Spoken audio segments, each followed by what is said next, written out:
عمرك حسيت إنك مش تمام رغم إن مفيش حاجة غلط حصلت؟ الأيام بتمشي عادي بس طاقتك قليلة ومفيش دافع وكل حاجة حواليك باهتة كده. إحنا دايماً بنفتكر إن اللي بيأثر في حالتنا النفسية هي الحاجات الكبيرة زي فراق أو شغل جديد أو خسارة كبيرة، بس الحقيقة إن اللي بيكسرنا مش دايماً الأحداث الكبيرة، ساعات بتكون التفاصيل الصغيرة اللي بنعملها كل يوم، هي دي اللي يا إما تبنينا يا إما تستهلكنا بهدوء. النهاردة هنتكلم عن 8 عادات صغيرة ممكن تكون بتأذيك نفسياً من غير ما تحس، وإزاي تبدأ ترجع تحس بنفسك تاني. 1. إنك ما تسألش نفسك أنا حاسس بإيه فعلاً؟ إمتى آخر مرة وقفت مع نفسك وسألتها بجد أنا حاسس بإيه دلوقتي؟ مش تمام أو ماشي الحال، لأ بجد. لما بنطنش مشاعرنا هي ما بتموتش، بالعكس بتتركن جوه وتفضل تعلى، ومع الوقت بتتحول لتوتر أو قلق أو حتى انهيار. جرب كل يوم تكتب كلمتين عن إحساسك في تطبيق زي نوشن أو ريفلكتلي أو حتى على ورقة، ولو عندك شخص قريب منك اعملوا مع بعض تشيك أسبوعي على الحالة النفسية. الكلام بيخفف والصدق مع نفسك بيعالج أكتر مما تتخيل. 2. إنك تمسك الموبايل أول ما تصحى. خلينا نعترف، أغلبنا بيعمل كده، نفتح عينينا أول حاجة نعملها نصحى بالموبايل، بس المشكلة إن أول كام بوست أو خبر بتشوفهم ممكن يملوا دماغك قلق قبل حتى ما تقوم من السرير. جرب تبدأ يومك بهدوء، موسيقى بسيطة، ستريتش خفيف أو حتى صمت.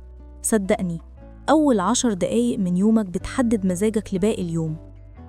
3. إنك تقول أنا كويس وإنت مش كده. الاعتراف بالمشاعر مش ضعف، كل مرة بتقول تمام وإنت مش تمام جسمك بيتأثر من غير ما تحس. في دراسات بتقول إن كبت المشاعر بيرفع ضربات القلب وبيزود احتمالية الاكتئاب. خليك صادق مع نفسك حتى لو مش عايز تحكي لحد، الصدق علاج والتظاهر بيتعبك.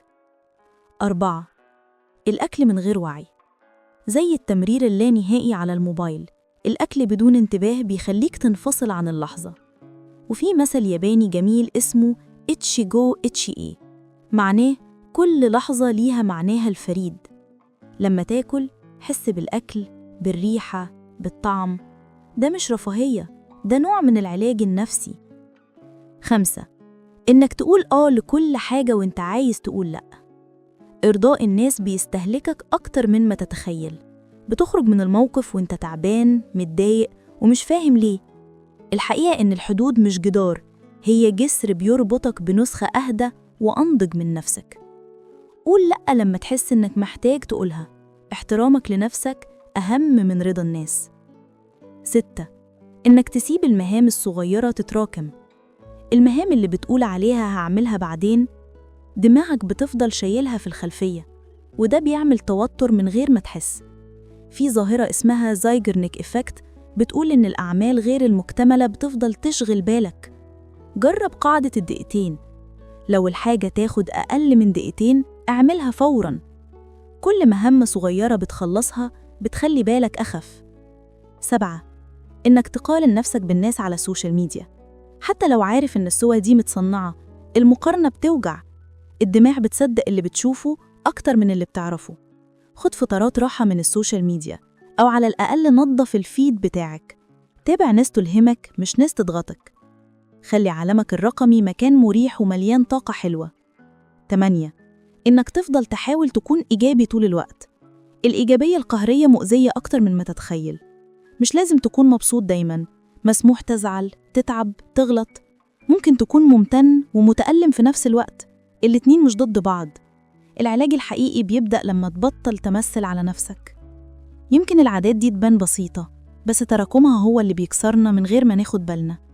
وفي حاجات تانية كمان بنعملها بتستنزفنا، زي الإفراط في العادة السرية مثلاً. هي حاجة طبيعية جداً لو في حدودها، بس لما تتحول لوسيلة للهروب من المشاعر أو القلق بتخليك تحس بالفراغ أكتر بعدين، زي أي عادة بتستخدمها للهروب بدل المواجهة. وفي الآخر لما كل التفاصيل الصغيرة دي تتراكم يوم ورا يوم، تحس إنك بتفقد نفسك من غير سبب واضح. بس الخبر الحلو إن العادات الصغيرة اللي بتنزلنا هي نفسها اللي ممكن ترفعنا لو بدأنا نغيرها واحدة واحدة. العلاج النفسي بيساعدك تفهم النمط ده وتتعلم إزاي تطلع منه بخطوات بسيطة. لو أي عادة من دول لمستك، ما تقلقش، أنت مش لوحدك.